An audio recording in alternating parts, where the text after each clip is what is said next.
Ya, kembali lagi dengan saya. Saya di sini akan memberikan informasi yang sangat penting menurut saya, tapi menurut kalian ya belum tentu. Oke, mari kita ke materi dengan saya Vidityo Putra Wahyudi dari program Studi Teknik Industri Universitas Bekeria di Buwana, Surabaya. Pada materi ini mata kuliah perancangan sistem informasi bisnis dengan materi berjudul indikator keberhasilan sistem informasi yang dibangun, dikembangkan, dan dibedakan. Kita lanjut ya.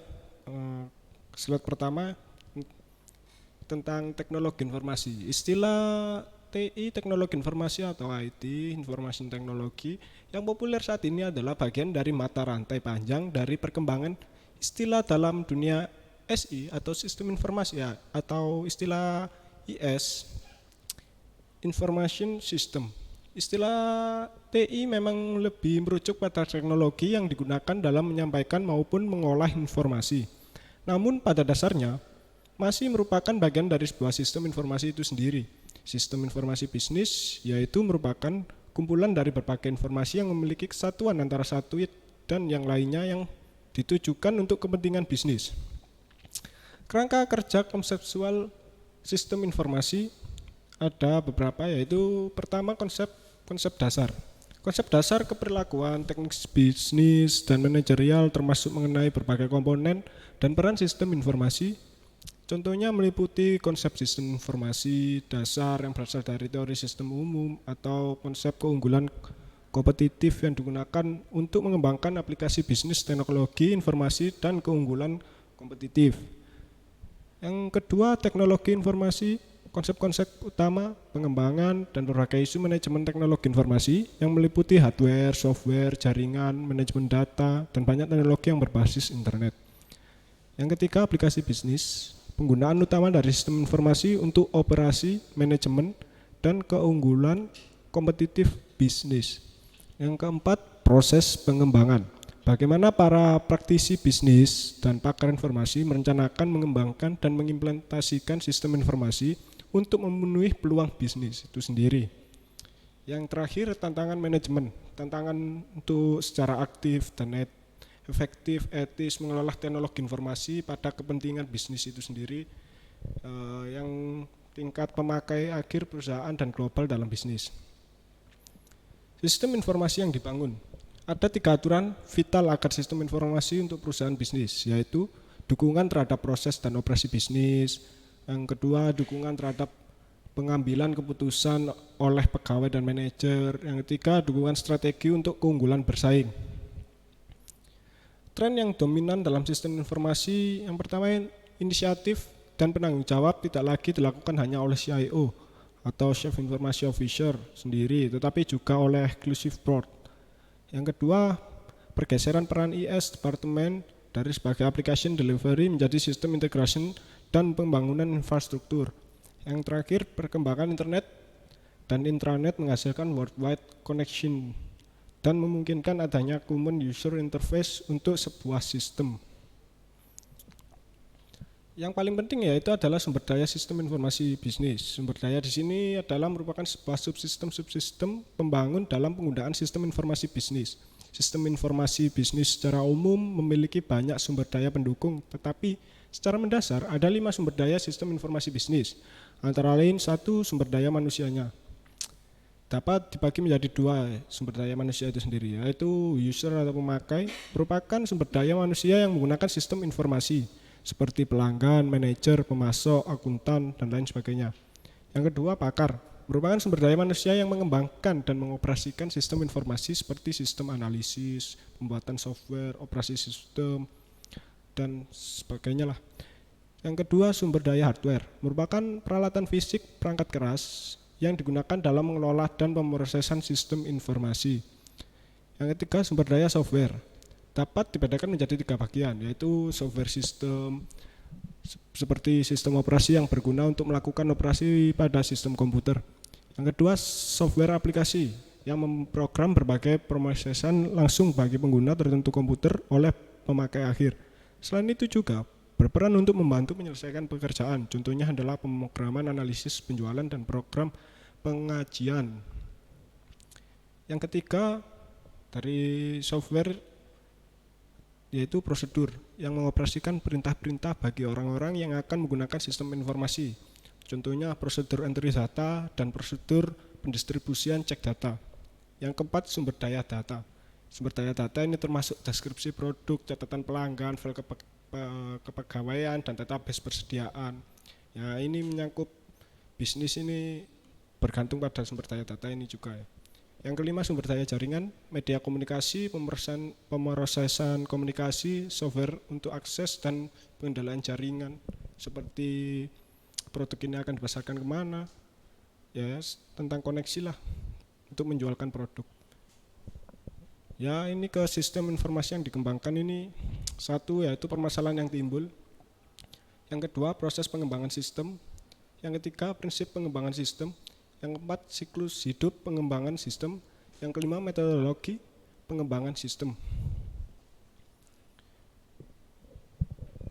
Yang ini perlunya sistem integration untuk pengembangan sistem informasi bisnis ini ya, perkembangan komputerisasi dalam suatu organisasi yang tidak bersamaan dan terpisah-pisah. Hambatan teknologi yang dapat diatasi oleh berbagai alat bantu atau tools yang dapat dijumpai dengan mudah oleh pemakai. Contohnya yaitu e-business. Aturan pada e-business ini ada 7, yaitu komunikasi, komersial atau perdagangan, 3 proses bisnis, 4 layanan, 5 learning, 6 kolaborasi, 7 komunitas. Perspektif di atas merupakan dasar dari konsep e-business yang bisa dikembangkan secara kontemporer dengan mempertimbangkan kondisi saat ini untuk pengembangan di masa depan. Keuntungan dalam menyiapkan kebijakan e-business saat ini adalah kita belajar dari kesalahan model bisnis yang terjadi era tahun 2000, di mana banyak perusahaan .com mengalami kebangkrutan sehingga berdampak pada menurunnya ekonomi global pada saat itu.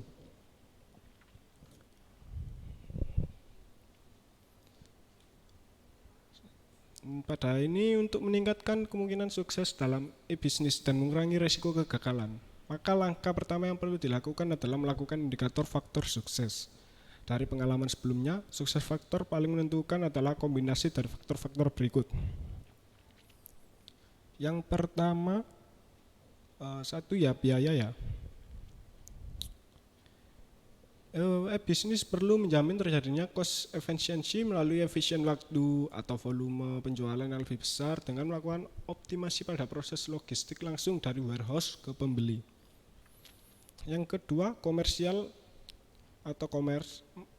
Memaksimalkan keuntungan atau profitabilitas dilakukan dengan melakukan reengineering seluruh proses bisnis sehingga selain menurunkan biaya operasional juga meningkatkan keputusan pelanggan dan pada akhirnya menaikkan volume penjualan.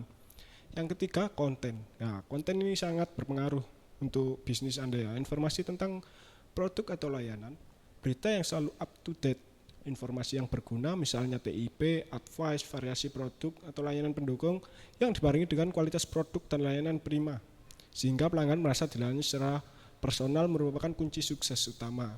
Antara lain juga produk yang bernilai value tinggi, bisa digunakan dalam jangka waktu yang tinggi, tidak mudah rusak dan sebagainya lah. Yang keempat, komunitas atau community. Komunitas merupakan media tempat pertukaran pengalaman, membentuk interest group sehingga menjadi sarana yang efektif untuk membentuk opini pelanggan, membangun permintaan atau generate demand, dan melindungi kepentingan pengguna maupun pelaku. Nah, ini biasanya di bisnis ini berlaku kontinu, biasanya tanda tangan kontrak dan sebagainya. Yang kelima, kenyamanan, convenience. Ini sama dengan tadi, kenyamanan yang dalam melakukan transaksi online merupakan salah satu kunci sukses.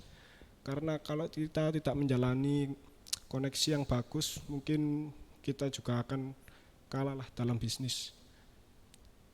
Nah, tapi navigasi yang mudah ini, kenyamanan yang mudah ini cepat, inovatif, akan berguna oleh konsumen, disukai oleh konsumen. Yang keenam, konektivitas. Pekerjaan koneksi yang cepat juga merupakan faktor penentu kesuksesan. Ya, kita tahu lah bahwa bisnis itu harus mempunyai koneksi yang tinggi. Kebijakan e-bisnis yang perlu dibuatkan aturan main dan rambu-rambu agar para pelaku e-bisnis atau stakeholder bermain dalam arena atau playing field yang fair dan semua pihak dilindungi hak dan kewajiban tanpa mengurangi kemampuannya, dan mengimplementasikan strategi bisnis masing-masing menyangkut kebijakan antara lain ya. 1. Internal, manajemen dan staff. Kedua, pemasok dan manufaktur. Yang ketiga, pelanggan atau customer. Yang keempat, perantara, intermediaries. Yang kelima, lembaga keuangan. Yang keenam, pemilik web atau web service provider. Yang keenam, asosiasi. Yang terakhir, komunitas web. Kebijakan bisnis tidak hanya mengatur atau memfasilitasi tindakan pra-transaksi, tetapi juga post-transaksi, di mana ada 3 hal yang harus ditangani, yaitu antara lain 1. Kebiasaan transaksi, di mana ada pemegang otoritas yang melakukan statement bahwa transaksi sudah selesai dan diterima oleh penjual dan pembeli. Yang kedua, masalah legal, masalah pelanggaran hak cipta ini sering dilakukan untuk melanggar hak cipta ini. Diperlukan proses hukum yang mengacu pada undang-undang yang mengatur hak cipta untuk barang yang diperdagangan secara elektronis. Biasanya ini marketplace ini yang secara online ini banyak loh yang bodong-bodong ini. Jadi waspada ya saat membeli barang di toko online dan sebagainya. Yang ketiga, gangguan keamanan pada transaksi online, misalnya pencurian motor, kartu kredit, fraud, penyalahgunaan user ID dan password. Sekarang pada sistem informasi yang dibedakan pada fase ini, sebentar ya kawan-kawan. Pada fase ini professional system harus sering membantu fitur yang baru atau berbeda dari model dasar yang dibuat selama analisis sistem. Kuncinya adalah dapatkan atau tuliskan semua ke dalam kertas tanpa mencoba untuk memperbaiki desain sistem lebih awal. Aturannya adalah berinteraksi dengan user, periksa dengan anggota tim, periksa dengan teknisi, desain ulang, periksa, dan periksa kembali. Tapi jangan coba-coba untuk membangun detail yang lebih rendah atau space kecil selama fase ini. Semua ini akan dilakukan jika salah satu dari desain sistem secara umum dapat dipilih untuk diimplementasikan. Nah, 3 kategori desain sistem. Yang pertama, global based system. Yang kedua, group based system. Yang ketiga, local based system. Pada global based system, untuk mendesain sistem yang berbasis global membutuhkan pemeriksaan secara seksama dan lengkap atau pengganti dari seluruh komponen desain umum. Yang kedua, ini group based system, ini sistem yang berbasis kelompok. Sistem ini melayani cabang-cabang atau grup user dalam organisasi ya, seperti mempunyai CV, mempunyai toko yang lebih kecil, umpama begitulah. Sekarang pada local based system, yaitu sistem berbasis lokal. Sistem ini didesain untuk beberapa orang atau sering atau atas 1 dan 2 orang untuk aplikasi khusus tambahan. User memaksimalkan dan direncanakan dalam sistemnya itu sendiri. Prosesnya, ini local based system ini berdasarkan biasanya sih UMKM, pedagang yang kecil, pedagang asongan dan lainnya. Konsep basis data. Konsep basis data ini ada 5. Yang pertama, database management system. Yang kedua, model data. Yang ketiga, model entity relationship atau IR mode. Yang keempat, entity relationship diagram atau IRD. Yang kelima, normalisasi. Analisis sistem. Ini analisis sistem ini merupakan tahapan paling awal dari pengembangan sistem yang menjadi fondasi menentukan keberhasilan informasi yang dihasilkan nantinya. Melalui tahap analisa dapat membantu dalam mendeteksi masalah yang mungkin belum terdeteksi pada tahap survei yang telah dilakukan sebelumnya. Proses analisa terhadap sistem yang sedang berjalan akan memberikan hasil akhir berupa deskripsi mengenai kebutuhan user atau pengguna dan kebutuhan sistem. Yang pertama yaitu analisis kelemahan sistem. Kita harus mengetahui kelemahan sistem itu sendiri, baru kita akan memperbaikinya. Yaitu yang kedua yaitu analisis kebutuhan sistem. Kebutuhannya ini untuk apa? Yang ketiga yaitu analisis kelayakan sistem. Apakah sistem ini layak untuk dipergunakan atau tidak? Yang keempat adalah analisis kelayakan teknologi. Kita harus membarengi sistem ini dengan teknologi karena sekarang berada pada era industri 4.0 kan tentunya. Yang kelima, analisis kelayakan operasional dengan kita mempergunakan sumber daya manusianya yang baik. Ya, jangan asal-asalan lah. Yang keenam, analisis kelayakan ekonomi. Ya, ini tentunya menjadi prioritas pada bisnis itu sendiri. Sekarang pada implementasi sistem. Implementasi sistem merupakan tahap di mana sistem siap untuk dioperasikan pada keadaan yang sebenarnya, sehingga diketahui pada sistem yang dirancang dapat menghasilkan tujuan yang diinginkan. Sebelum program diterapkan atau diimplementasikan, maka program harus bebas kesalahan atau error free. Ya, tentunya tidak ada kesalahan untuk semua sistem yang kita bangun itu ya. Kalau tidak ya nanti ada kesalahan, kita akan mengeluarkan uang lebih banyak lagi. Ya, kesalahan yang mungkin terjadi antara lain adalah kesalahan penulisan bahasa, kesalahan sewaktu proses, atau kesalahan logika, kesalahan teknisi, kesalahan sumber dayanya, kesalahan dalam perhitungan finansialnya. Ya, setelah pemrograman bebas dari kesalahan, program dites dengan memasukkan data untuk diolah. Rencana implementasi atau implementation plan merupakan kegiatan awal tahap implementasi sistem. Rencana implementasi dimasukkan terutama untuk mengatur biaya dan waktu yang dibutuhkan. Tujuan agar kelak kegiatan tersebut dapat beroperasi sesuai dengan yang diharapkan. Kegiatan implementasi yang dilakukan berupa instalasi hardware, software, pelatihan personil, pengetesan program, pengetesan sistem, dan konversi sistem. Ya, ini semua juga berhubungan dengan K3 juga. K3 ini harus perlu ya dalam bisnis itu sendiri. Analisis sistem masih perlu melakukan tindak lanjut berikutnya setelah sistem baru diimplementasikan. Analisis sistem melakukan pengetesan penerimaan sistem atau sistem accepted test. Pengetesan ini dilakukan dengan data yang sebenarnya dalam jangka waktu tertentu bersama-sama dengan penggunaan sistem itu sendiri.